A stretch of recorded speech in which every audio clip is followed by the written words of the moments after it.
समुद्र किनारे बसे एक गांव में एक धनवान सेठ रहता था। उस धनवान सेठ के पुत्रों ने एक कौवा पाल रखा था। सेठ के पुत्र रोज अपने भोजन से बचा हुआ कुछ अन्न कौवे को दे देते थे। सेठ के घर की जूठन खा खाकर वह कौवा कुछ ही दिनों में मोटा और तंदुरुस्त हो गया था। रोज सेठ के घर से भोजन मिलने पर कौवे का अहंकार बहुत बढ़ गया। अब कौवा अपने से श्रेष्ठ पक्षियों को भी तुच्छ समझने लगा। अब आए दिन कौवा अपने से श्रेष्ठ पक्षियों का अपमान करने लगा। एक दिन समुद्र किनारे कुछ हंसों का जोड़ा उड़ता हुआ आया और एक पेड़ पर जाकर बैठ गया।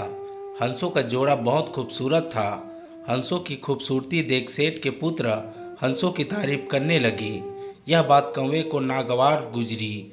वह मन ही मन हंसों से ईर्ष्या करने लगा। हंसों से ईर्ष्या करते हुए वह दोनों हंसों में से जो सबसे ताकतवर हंस प्रतीत हुआ उसके पास गया। हंसों के पास जाकर कौवा हंस से बोला, तुम केवल खूबसूरती में मुझसे अच्छे हो सकते हो, लेकिन ताकत में नहीं। मैं तुमसे ज़्यादा ताकतवर हूँ। मैं तुम्हारे साथ उड़ने की प्रतियोगिता करना चाहता हूँ। हंसों ने कौवे को समझाया कि वह उनके साथ प्रतियोगिता नहीं कर सकता, क्योंकि वह आसमान में बहुत दूर दूर तक उड़ते हैं। उनके साथ प्रतियोगिता करने से उसे कोई लाभ नहीं है। वह उनके साथ प्रतियोगिता करके अपनी जान जोखिम में न डाले। हंस की बात सुनकर कौवा गर्व से बोला, मैंने उड़ने की कई सारी कलाएं सीखी है। अपनी सीखी प्रत्येक कला से मैं लगभग 100 योजन ताल उड़ान भर सकता हूँ। तुम मेरी नहीं, अपनी चिंता करो। क्या तुम मेरी बराबरी कर पाओगे? हंस कौवे की बात सुनकर मुस्कुराया और बोला, मित्र, हो सकता है कि तुम उड़ने की कई सारी कलाएं जानते होंगे, लेकिन मैं तो सिर्फ एक कला जानता हूँ जिससे सभी पक्षी उड़ते हैं। मैं उसी कला से उड़ान भरूंगा। हंस की बात सुनकर कौवे का अभिमान और बढ़ गया। वह बोला, हंस, तुमने जीवन में उड़ने की ज़्यादा कलाएं नहीं सीखी है, इसलिए मैं तुम्हें आसानी से हरा दूंगा। अब तुम हार देखने के लिए तैयार हो जाओ।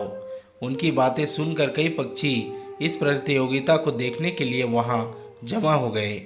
सभी पक्षियों के सामने हंस और कौवा दोनों समुद्र की ओर उड़ने लगे। पक्षियों को देखकर कौवा कई तरह की कलाबाजियां दिखाता हुआ आसमान में उड़ने लगा और देखते ही देखते हंस से आगे निकल गया।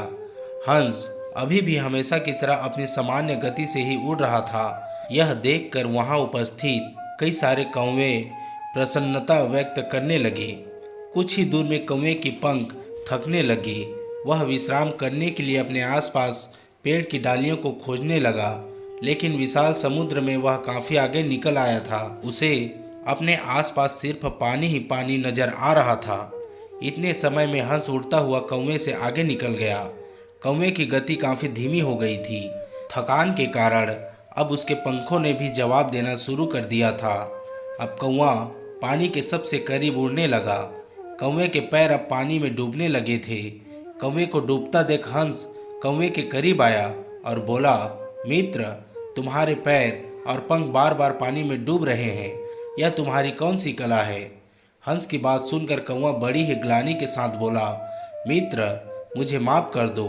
हम कौवे सिर्फ काँव काँव करना जानते हैं। हम भला इतनी ऊंची उड़ान कैसे भर सकते हैं? मुझे अपनी गलती का एहसास हो गया है। हे मित्र, मुझ पर दया करो। मैं डूबने वाला हूँ। कृपया कर मेरे प्राण बचा लो। जल में डूबते हुए अचेत कौवे को देखकर हंस को दया आ गई। उसने कौवे को अपने पैरों में पकड़कर समुद्र किनारे छोड़ दिया। दोस्तों, वीडियो को पूरा देखने के लिए आप सभी लोगों का धन्यवाद। दोस्तों, अगर वीडियो अच्छा लगा हो तो वीडियो को लाइक शेयर करके हमारे YouTube चैनल को सब्सक्राइब भी कर दीजिए। आप लोगों के सिर्फ सब्सक्राइब ही हम लोगों की मेहनत का फल है। प्लीज़ सब्सक्राइब ज़रूर करें।